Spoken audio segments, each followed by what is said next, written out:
Halo kawan-kawan semua, kembali lagi bersama saya di channel Investor Logis. Untuk kawan-kawan yang belum subscribe video ini dan belum subscribe channel ini, silahkan di subscribe dulu ya. Thank you.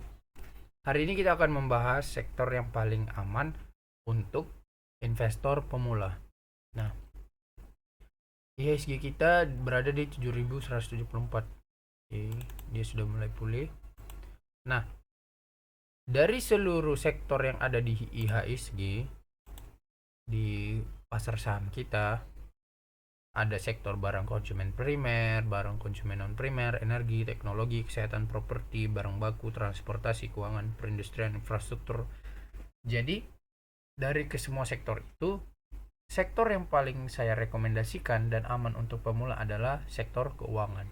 Sektor keuangan ini khususnya adalah saham 4 bank terbesar di Indonesia, yakni Bank BCA, Bank BRI, Bank Mandiri, Bank BNI. Nah, pertama saya akan menyebutkan mengapa sektor yang paling saya katakan aman itu adalah di perbankan dan terutama di 4 bank besar ini. Yang pertama itu adalah eh, tingkat untuk harga saham bank ini jatuh sangat dalam, tiba-tiba dalam satu hari misalnya jatuh 10%, 20% itu saya rasa sangat kecil kemungkinannya gitu. Kenapa? Karena bisnis bank itu adalah bisnis yang paling stabil menurut saya gitu. Jadi celah kerugiannya itu sangat kecil menurut saya, hampir tidak ada.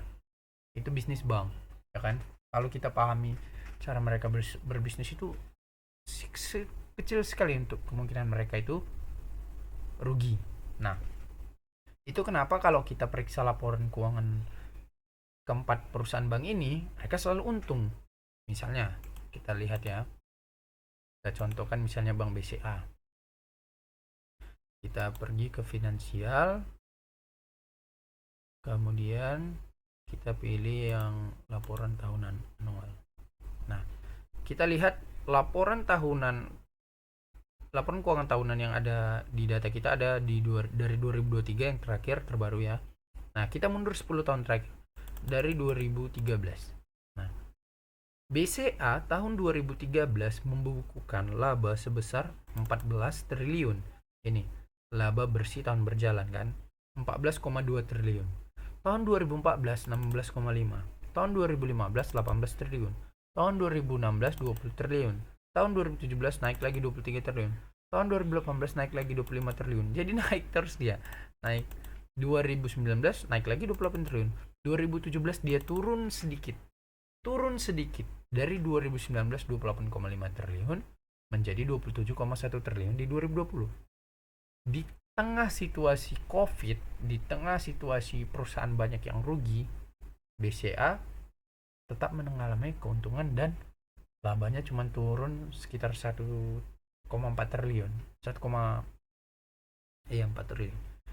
Nah, inilah alasan mengapa saya katakan saham perusahaan perbankan itu sangat stabil. Kenapa? Karena kalian lihat 2021 dia untung lagi 31 triliun.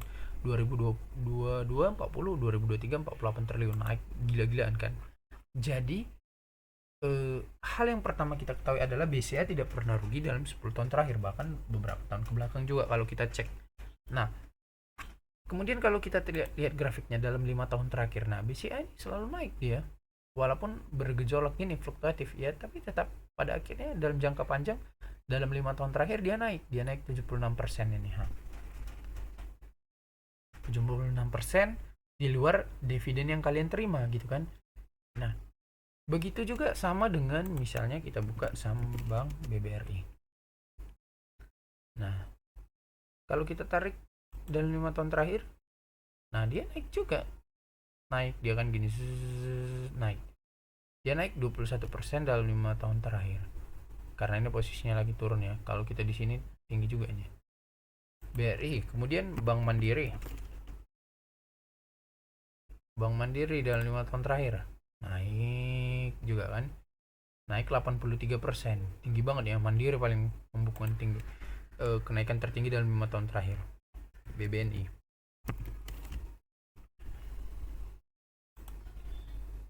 Nah, BBNI dalam 5 tahun terakhir naik 8,16%. Di luar dividennya ya kan. Nah, itu mengapa saya katakan saham perbankan ini adalah saham yang stabil gitu. Karena dari track record laba mereka tidak pernah rugi. Kemudian kalau ada tahun-tahun krisis seperti tahun misalnya tahun 2020 gitu kan, mereka itu jatuhnya ya memang mereka jatuh. Misalnya ini tak lihat, kita lihat saham BNI kan, 2019 dia di kisaran 4 ribuan, kemudian dia jatuh ke ini setelah stock split ya harganya, karena dia 1:2 stock split, berarti kalian anggap aja ini 8.000 lah, 1 kali 2 gitu kan, 4.000 kali 2. Nah dia turun sampai ke 1.500-an nih, berarti ke 3 ribuan gitu kan, ke 5 ribuan juga, ke 3 ribuan ini paling parah ini, 4.000 5.000 gitu kan, kemudian naik lagi sampai hari ini. Nah jadi pada dasarnya kalau kita berinvestasi di perusahaan perbankan, ada situasi penurunan ekonomi yang drastis gitu, kita masih apa ya, masih bisa survive gitu, karena kita tahu dan punya keyakinan kalau ditarik dalam jangka panjang sejarahnya perusahaan-perusahaan perbankan ini selalu untung gitu, nggak pernah rugi. Kita lihat aja 2020, nah BNI untung juga dia 3,3 triliun walau turun sangat jauh kan, dari 2019 dia untung 15,5, 2020 untung cuman 3,3 triliun, jauh banget turunnya kan, tapi dia tetap untung gitu di tengah yang lain rugi gitu. BMRI dividennya, kemudian mereka setiap tahun bagi dividen gitu kan, nggak pernah absen. Nah Mandiri 2020 untung juga 17 triliun ya kan.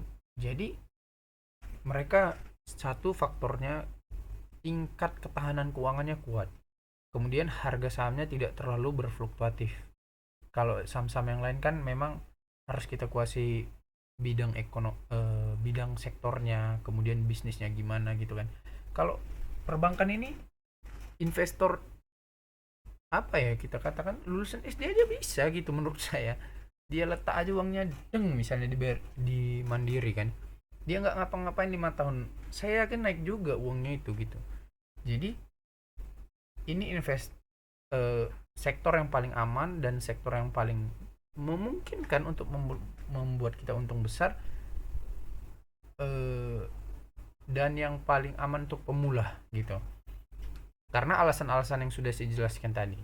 Kemudian dia bagi dividen rutin setiap tahun gitu.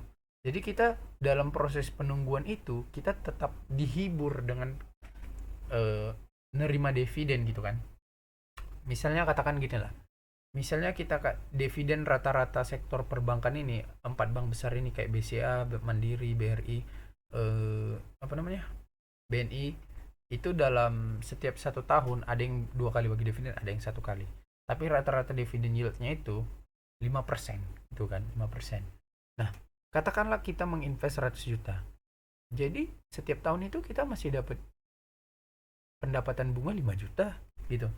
5 juta, 5 juta, 5 juta. Kalau kita tahan misalnya dalam waktu 5 tahun, kita tahan berinvestasi, nggak kita apain modal yang udah kita masukin itu 100 juta. 5 kali 5, 5 kali 5, 25 kan, 25 juta kita terima kan.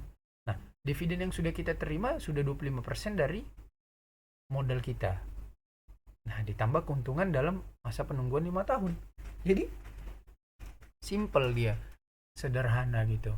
Kalau kita misalnya pegawai biasa gitu kan, yang gaji bulanan, ya kalau kita tipe cara membelinya itu kita cicil bulanan gitu kan. Misalnya bulan ini saya gajian 5 juta gitu kan, saya sisihkan 3 juta, sisanya 2 juta untuk kebutuhan hidup, 5 jutanya untuk diinvestasikan.